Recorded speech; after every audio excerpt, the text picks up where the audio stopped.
cilvēkus viņš atpazīst no kādiem, no šeit jau cilvēks, ja, atpazīst, hops. No 200 metriem viņš atpazīst cilvēkus. Pat bez zoomā. Nu, to esam testējuši. Šeit sanāk, kāda ir distance, var nospiest to range naktī. Pareizi? Infrarēt. Cilvēks. Mašīna, cilvēks. O, ot forši, ja, redzat? Tie bija tie 150 metri. Termālā kamerā. Tad attiecīgi var arī droši runāt, kā naktī, jā, naktī viņš atpazīs objektus pēc termālā attēlā.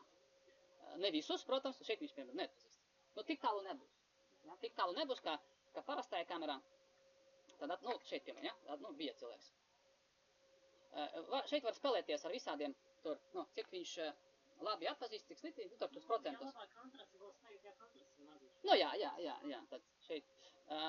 Tad, attiecīgi, tā ir forša feature, ja, ka viņš arī naktī redz to visu.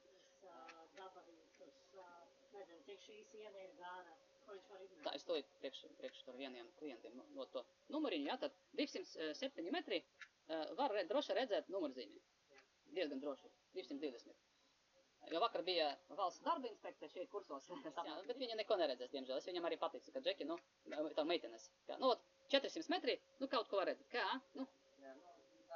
Jā.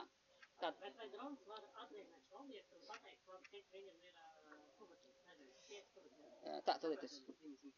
Tā, šeit ir tas sekošanas objekts. Sekošana, ja? Tad, attiecīgi, viņš seko automatiski ar kameru. Jā. Viņš to dara automatiski.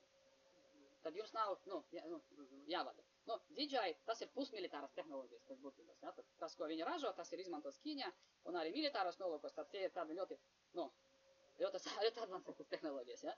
Tad viņš var sekot līdzi gan mašīnām, gan cilvēkiem, un tādā veidā jūs, piemēram, varat, bez piepūlēm, ja, tad vienkārši. Tur bija 50, jā. Tā, tad principā, šito var atstāt. Bet tu tā arī redzam. Mēs redzam kaujas. Jā. Gabarīts nozīmē ekas platums garums. Jā, tad šo te, tad vajadzēs jau apstrādāt. Programmatūrā. Mēs nofočējam, bet apstrādājam. Jā, vajadzēs apstrādāt